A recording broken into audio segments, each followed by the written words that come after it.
Good afternoon, Professor. Today, my presentation topic is cybersecurity threats in 2024, challenges and the solutions. So, my name is KM Naim and my ID is 09000677. So, I will go to the overview. The title of the presentation topic is Cybersecurity Threats Search in 2024, how the companies struggle to keep up with evolving threats. The presentation topic was published by TechCrunch and it was published on January 15, 2024. The main themes of this topic is the rise in ransomware, phishing, and data breaches. So, how the cyber criminals using AI powered tools and they're becoming more powerful in the phishing side, and the challenges in regulatory compliance and the global storage of cybersecurity professionals. Now I go to the main takeaways from this overview. So the first thing is evolving threat landscape.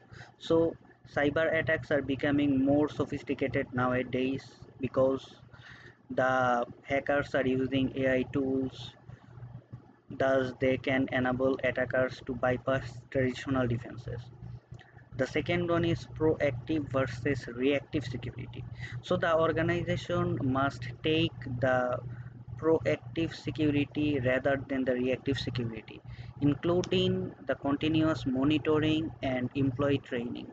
The third one is regulatory pressure.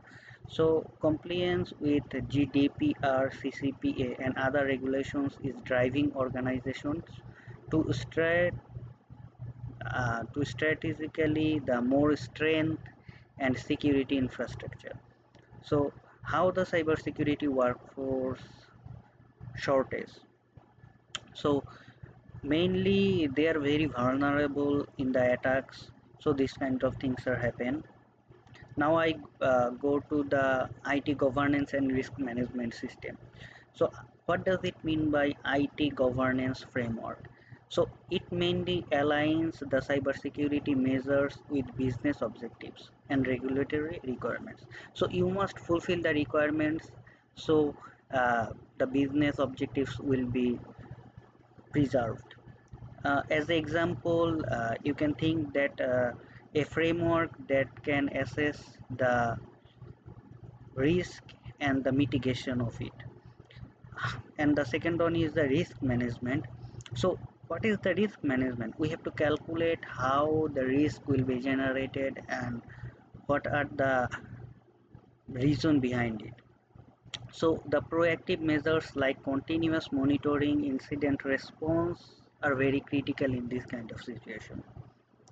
Now I go to the cybersecurity measures and organizational strategies. So it mainly focused on how the organizational strategy work. It's like that they should follow the multi-layered defense. So we can see that there in the picture that there are some multi-layered defense system. So one cannot easily break the defense. So they prevent and they controlled the whole thing. And we should also focus on the employee training that they can recognize what is phishing and what is not, so they can uh, mitigate the phishing.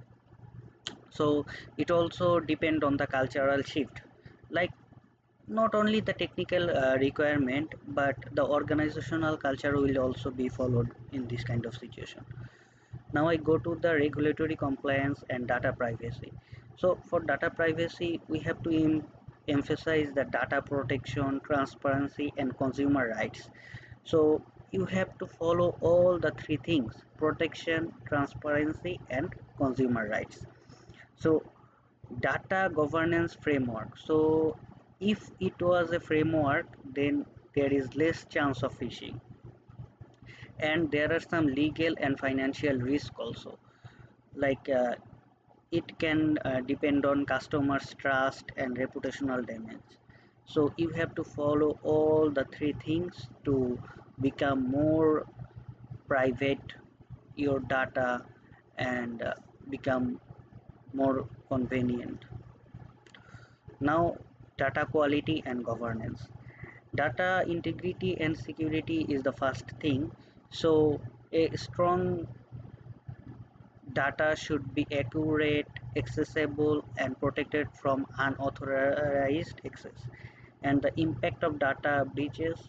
So it highlights the need for robust data governance framework to prevent breaches and maintain customer trust. So like you can see in the picture, if data was a water, what is the data quality and what is the data governance? Like data quality is it ensures the water is pure and does not contaminate it. It is data quality that the water is good. And what is data governance? Data governance is make sure the right people with the right tools are responsible for the parts of the water system. Like you have to make sure that the person who are using this water have the right tools. Now the roles of skilled cybersecurity professionals. Like if you are a IT management officer or something like that, you have to know that what you can do and what you should not to do. Like human factor are mainly depend on these things. Like they have to respond to the threats, and the organizations must invest in training to their trainee, to their recruiter, to build internal capabilities, and balancing technology and talent. They also know who can make it, who is the best in this thing, so they can hire and make all those things easily. Now I go to the recommendation for the organizations. Though I am not very much uh, good at it, but I think some recommendations should be followed, like adopt a proactive cybersecurity strategy. They can implement and monitor it continuously to threats, and invest in employment training. Like they can train their employers and their uh, trainers also. They can bring the trainers to learn their employees. And the strategy data governance, like they can compliance with GDPR, CCPA and other regulations. And workforce shortage, like they can develop some partnerships programs so it can be easier for them. So my conclusion will be that the cybersecurity threats are very contaminous these days. So we can adapt the strategies, the government governance and all other things, so we can maintain. If we can do all the things, let's see, we can hope that it will be a great for this. Thank you for everyone. If you have any question, you can ask me. Thank you.